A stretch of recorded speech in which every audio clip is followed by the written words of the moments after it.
One cold November morning, Umberto, a small brownish grey snail, sat by the fay pond of Calder. He was a quiet little fellow and just liked to observe the world, a world where he very rarely took part, as he much preferred to do his own thing. As he watched the comings and goings of the day, his old longings came back to him. His tiny eyes were fixed on the birds and fae of the pond. They seemed to fly with such ease in the frosty November sky. Oh, how the little creature envied the fact they had flight.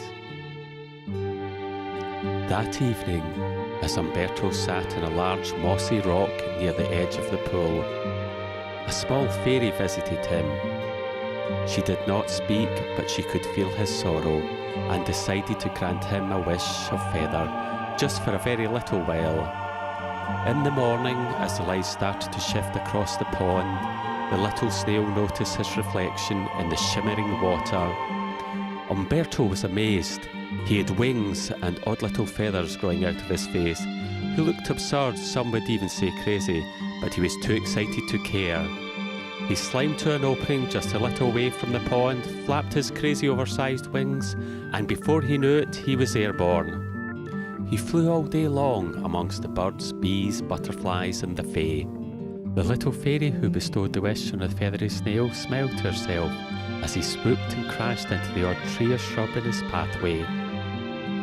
Soon the day wore on, and Umberto no longer cared for the lofty heights and cloud. He was rather fed up with buzzy things and frantic flapping of all sorts of wings. Just as the sun began to set in the almost winter sky, he landed very abruptly on his favourite rock. He missed the dark undergrowth and the cool, dark, damp places where everything was quiet and calming, a place to think and wonder about the world and all its secrets. The moon had now come out with the friendly stars. She could see the little snail covered in weird feathers. The wise moon could also see the little teardrops fall into the water, and once again his sorrow showed.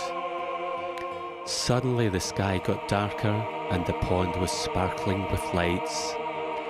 The moon had come down to visit the sad little snail. They talked for a very long time, and the moon explained that there is an order to things and everything has its place. More important than order and place is happiness, so you must do what makes you happy. By now Umberto was feeling much better, but he still had lots of unwanted feathers. The moon rose into the night sky just a little and beckoned the snail to join her. The little snail took to the air in a rather clumsy fashion and joined the low floating moon. She smiled at Umberto and said, "Look down below." As the little snail looked down at his favourite place, he could see his beautiful silvery slime trails making circles here, there, everywhere the little snail loved to go. And as he hovered in the air beside the moon, a deep sense of happiness took over him. And as it did, the feathers began to fall one by one. The moon looked at him softly and said, "Now you know your place and where your happiness came to be found."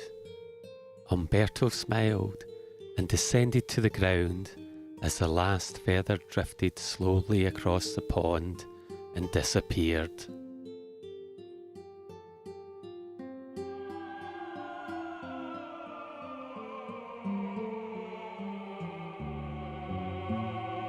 Now on another November morn, Umberto sits in his rock and watches the goings on, but thoughts of being a feathery snail no longer come to mind.